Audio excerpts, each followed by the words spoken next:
Welcome to Abide in Liberty, a podcast empowering patriots everywhere to re-enthrone faith, family, and freedom as the bedrock pillars of liberty in education, our communities, and our nation.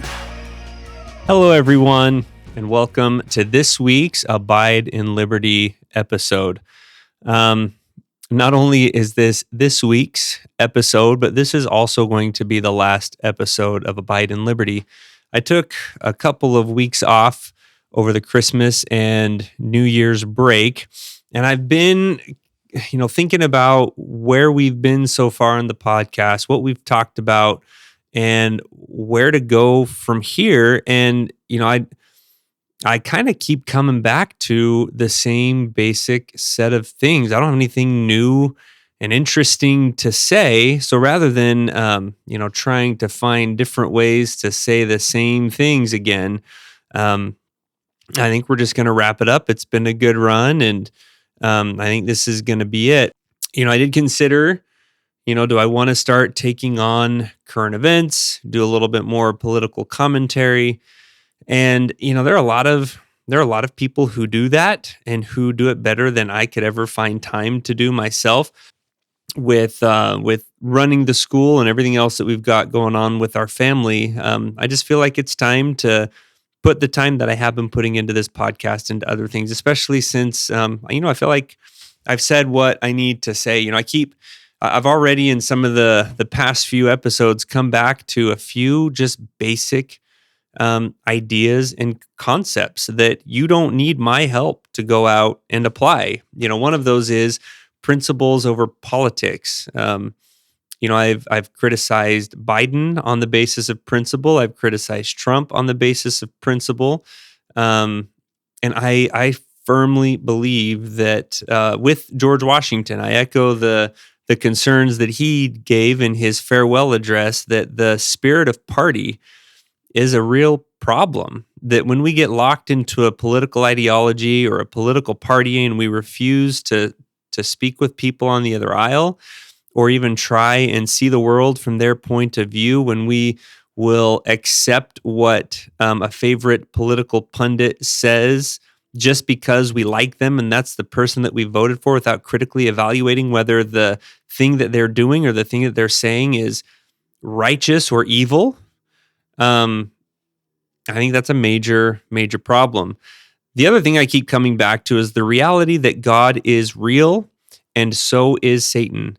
When we look at the world and we look at the problems that it faces, we should ask ourselves and evaluate the world's problems based on those two realities. Is this thing here that we're looking at, is this God's hand at work or is it Satan's hand at work? If it's God's, we should support it. If it's Satan's, we should oppose it.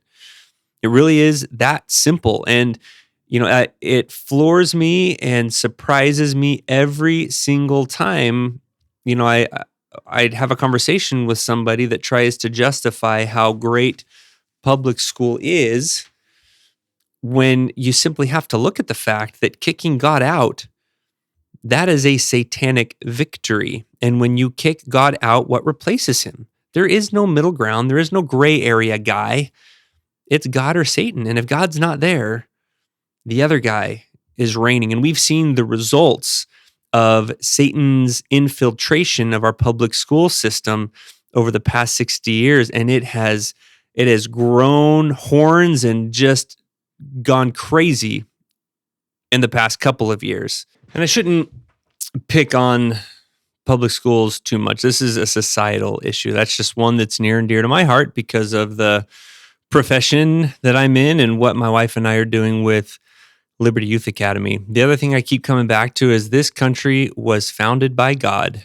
Yes, he's real, and yes, he plays a part and plays a role and takes an active hand in shaping world events. And that was absolutely true for this nation. And the people that he used to make that happen were incredible and deserve our respect, our admiration, and our emulation. No, they weren't perfect. That doesn't mean we have to copy their bad things, but there is so much that our society could benefit from trying to be a little bit more like the founding fathers. And probably the biggest thing that I keep coming back to is that God needs his army, the people who are on his team, to be fully engaged in the real world and not so steeped in entertainment and worldliness that they're driven to inaction or just complete distraction and things that don't really matter. Something else that I keep coming back to is that we don't gain strength by being surrounded by evil. There's this frankly unscriptural and satanic lie that many believers, many Christians have bought into, that the way that we get strong is we have to go face the evil head on. We have to know the lingo. We have to speak the language. We have to know what all the evil craziness is and be surrounded by it as a test of our strength or something like that. But the scriptures tell a very different story. Strength comes in surrounding ourselves with godly influences. Ultimately, it's our job to find out what God wants us to do with our lives and then do it no matter what. And, I have never, my wife and I do a lot of praying over what he wants us to do at the school, over how he wants us to spend our time. And there's not a single time that he has told me, I'd really like you to spend 2 hours binge watching Netflix or 3 hours crushing it at Candy Crush. That just doesn't happen. Satan and his army, they're fully engaged. And God needs us to do the same thing. He needs us to take what he tells us and run with it. And some of it's going to seem crazy. Some of it's going to scare us to death. But that's how we win. That's how we find ourselves on God's side at the end. And finally, and this kind of leads into the rest of what I want to talk about this time, is that the zombie apocalypse is already here. And you can see it every time you pass someone in the grocery store, or you see someone walking down the street, or you enter someone's home and you see a person or entire family just zoned out to a screen of some kind. Someday, in 100 years or 200 years, when scientists look back at the decline of our society, the infatuation, the obsession with screens and entertainment is going to be a major hallmark that historians look at to mark the decline and the ultimate disillusion of our society. It is that big of a deal, which leads me to my final topic. I promised that we would share some testimonials and some feedback from parents who participated in our No Screen November challenge. And I just would not feel right about signing off and stopping Abide in Liberty without making good on that promise. So here's some of that feedback. I want to start with just some general feedback that our teachers at school noticed. So we have a policy that students who are working hard during times when they're supposed to be working obviously get to play during times when it's playtime. And we have ample playtime at school.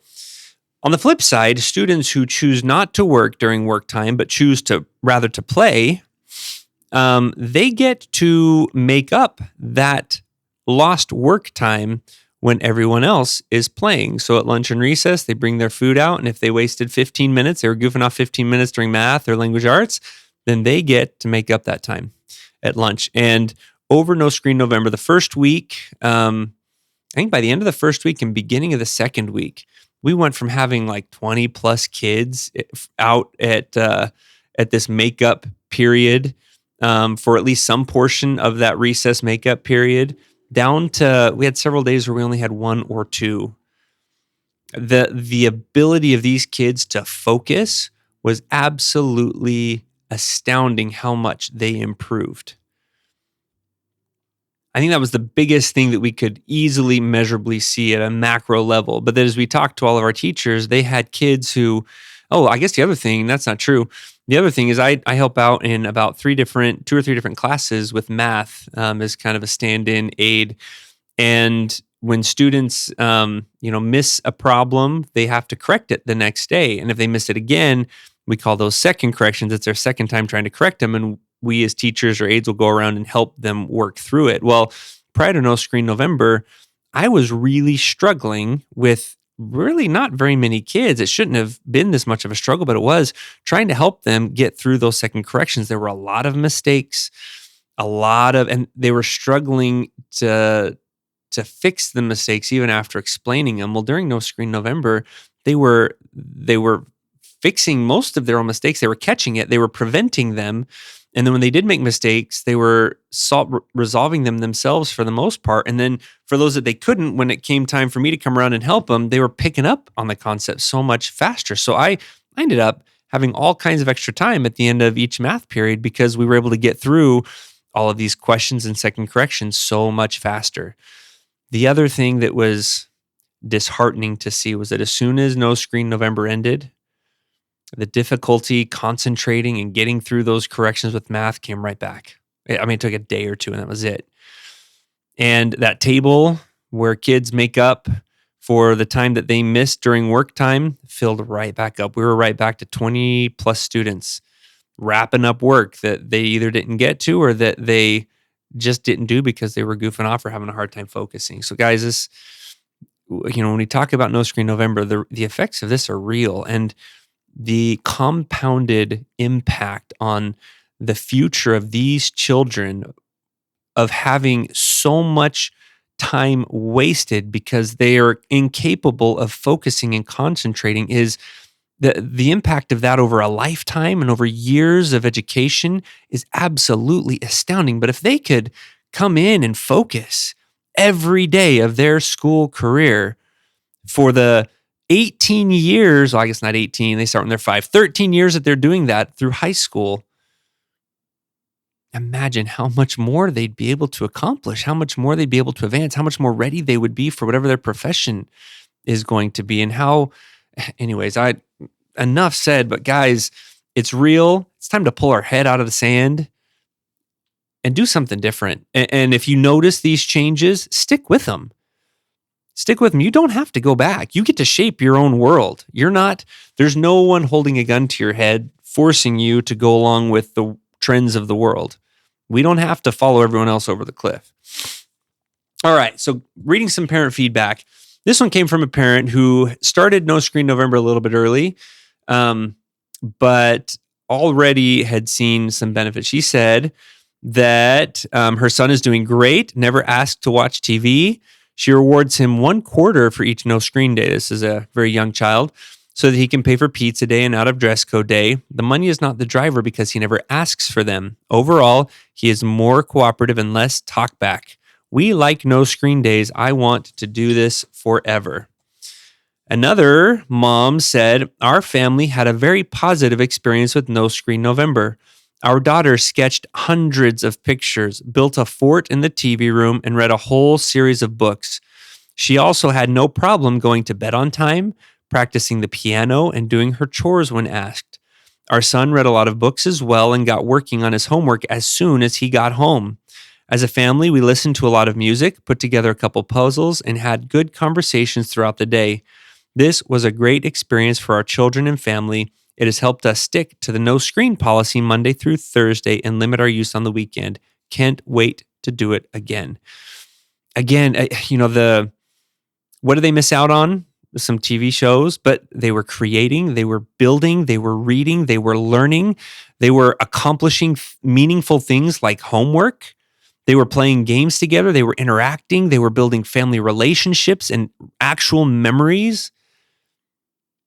Over the course of 3 weeks? Extend that out for years.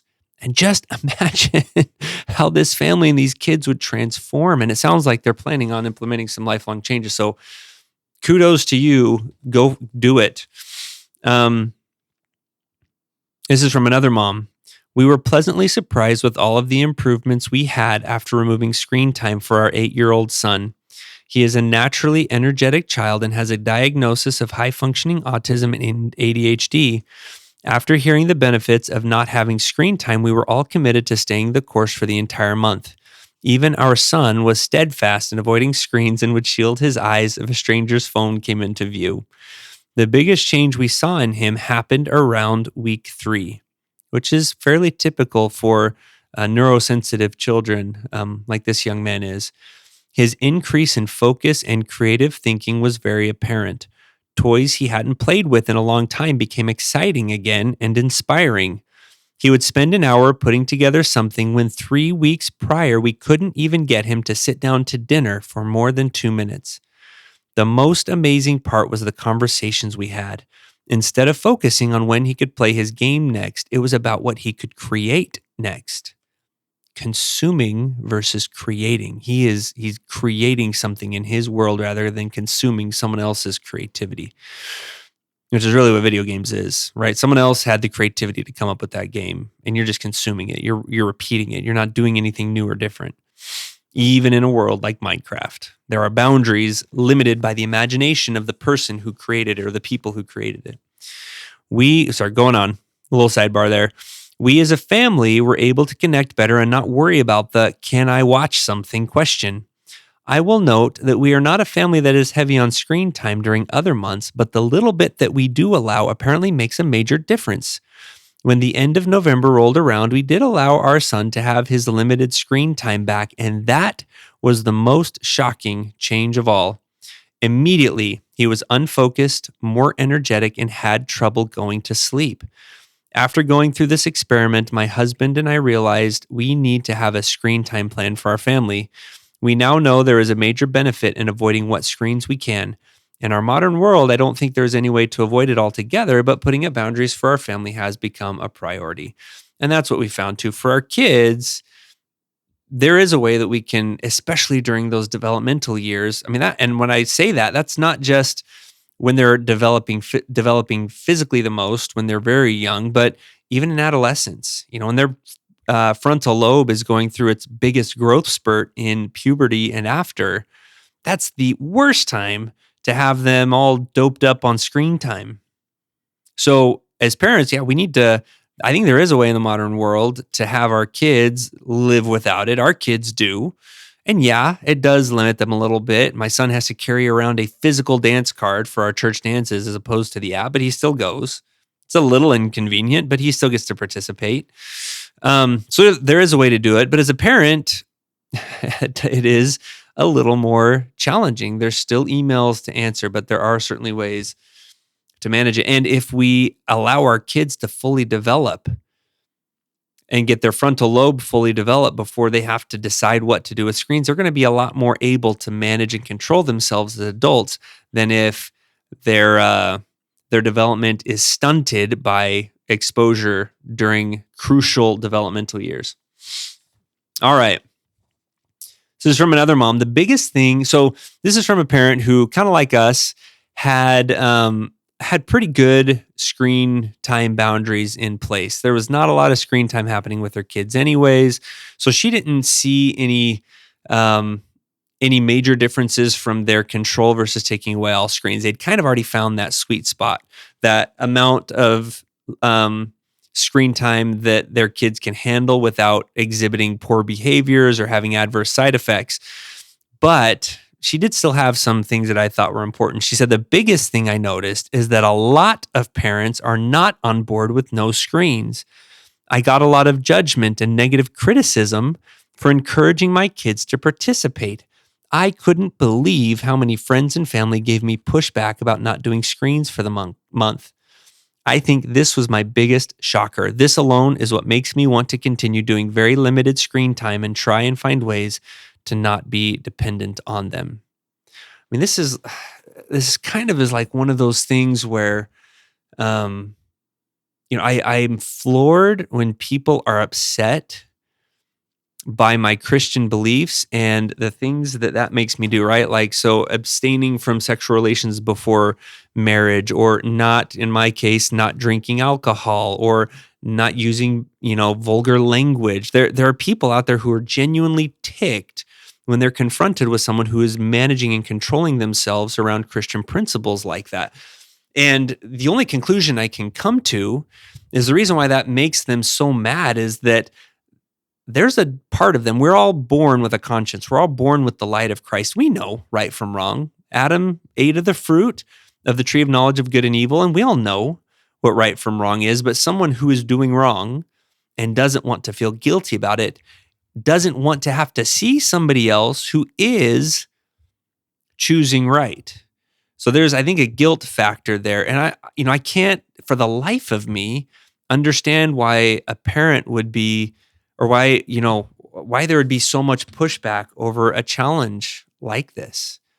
So what's the worst that's going to happen? Is they're going to read more? They're going to spend more time with their friends. So what's the big deal? And the only thing I can come up with is, again, there's a guilt factor here. This is probably more indicative of those other parents and those other people's dependence on screens than on this mom's decision to take control of this issue with her own family. And that doesn't mean that these other people are bad. This is a conversion and an understanding that I've grown into. If before starting the school and seeing so much of this myself, if my wife had come to me with this kind of an idea, I probably would have been resistant as well. But when you see it over and over again, every single day with dozens upon dozens of children, it becomes hard to deny. You might be able to rationalize it with, your little handful of children that you have in your home, but when it's the dozens and even hundreds that we get to see at school, the patterns become hard to deny. You've really got to be trying hard to not see it. That same mom had some great introspection that I think is spot on for what the people who are resistant to her taking this no screen challenge seriously were dealing with. So she went on, I knew I was dependent on screens, but I didn't realize just how bad. For me, I think I'm one who it mimics ADHD symptoms when distracted with screens. I have debated getting tested because of my son having it and it being genetic, but after November, I feel much more confident that, at least for now, limiting screens is a powerful enough tool for managing my squirrel-like tendencies.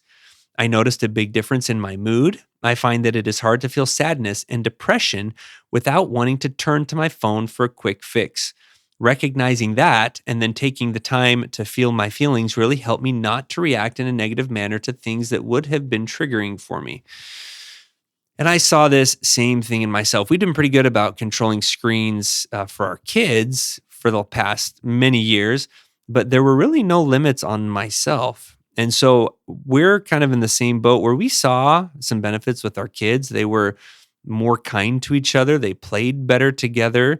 There was less griping and arguing and talking back.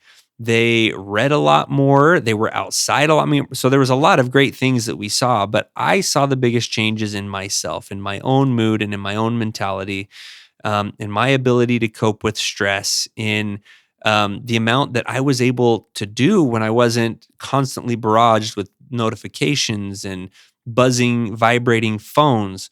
My ability to control my temper was hugely increased. So there certainly were a lot of benefits. I hope if any of you out there within the sound of my voice took this challenge seriously, I hope that you're continuing forward. It may not look exactly like it did during the No Screen November challenge, but that there were some drastic changes made in your family. I know there have been for ours. We've limited ourselves to a movie night every Friday night. And that has been wonderful. We've still seen a lot of the benefits that we saw from the challenge, but we still get to sit and watch a movie with our kids. But please don't go back to the way things were before. And quite honestly, this kind of leads, kind of coming full circle back to what I started with, to one of the reasons why, aside from the fact that I feel like I don't have a whole lot more to say, that it's time for Abide in Liberty to wind down. During No Screen November, I took a major break from podcasts. Rather than always having someone else's voice talking in my ear, I have been able to hear God's voice a lot more in my life by removing that noise. There's a lot that I've learned from podcasts, but I have learned far more by being able to be more connected with my Heavenly Father. And so I'm struggling in good conscience to continue putting out content when I really just wish more people would put these podcasts away, put their phones down, and go engage in the real world with the real people who surround them.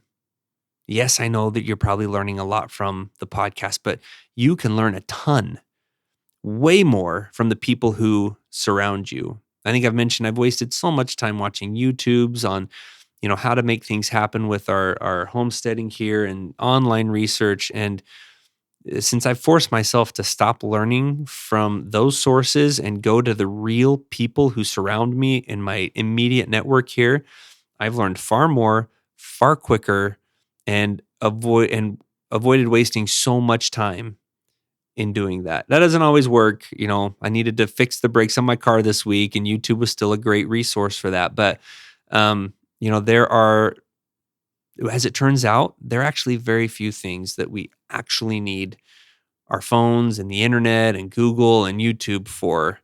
And in many cases, they're distractions pulling us away from the real people who need our eye contact, our undivided attention. So with that, I thank you, everyone, all 3 or 4 of my listeners who have been listening for the past year and a half and have been here with me through this journey. I've learned a lot. This has certainly helped me crystallize and formulate and, kind of put into concrete some of my own thoughts and feelings. And anyways, I thank you for being here with me, for listening, and I hope that you've got something out of it. God bless. Thank you for listening to Abide in Liberty. Make sure you subscribe so you don't miss any future episodes, and share this with friends and family. In the meantime, keep up with the show online at abideinliberty.com. Also, if you'd like to help our K-12 bless and educate more families, contact us by visiting libertyyouthacademy.org. Until next time, be on the alert, stand firm in the faith, and be strong.